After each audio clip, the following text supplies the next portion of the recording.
Hello మూర్తి గారు, plan చెప్తా అన్నారు. దానికంటే ముందు ఆ అమ్మాయి ఫోటో ఒకసారి పంపించండి, చూస్తాను.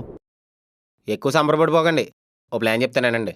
నేను ఆ అమ్మాయి డీటెయిల్స్ అన్ని చెక్ చేస్తే ఆ అమ్మాయి ప్రొఫైలు షాదీ.comలో కనిపించింది.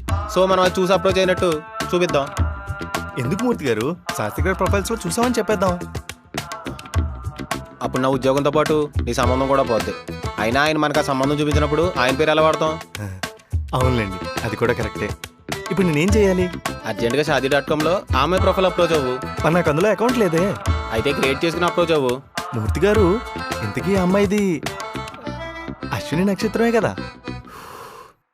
ముందే చెప్పాను కదండి ఆ అమ్మాయి అశ్విని నక్షత్రం అని. మా గురుగారు కూడా ఆ కవర్ మీద అశ్విని నక్షత్రం అని రాశారు. అమ్మయ్యా, అలా అయితే పర్లేదండి బాబు.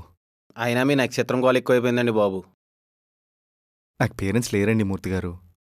నాతో వచ్చే అమ్మాయినా నాతో పాటు చివరిదాకా ఉండాలి అనుకుంటున్నాను. నా లైఫ్ తన లైఫ్ ఇద్దరి లైఫ్ బాగుండాలంటే ఇదొక్కటే ఆప్షన్ అని చెప్పారు పంతులు గారు. మీరు అనుకున్నట్టు అంతా బాగుంటుందండి, కానీ మరీ పప్పు బ్యాచ్లో స్లోగా కాకుండా కొంచెం ఫాస్ట్గా డీల్ చేయండి. సరేనండి.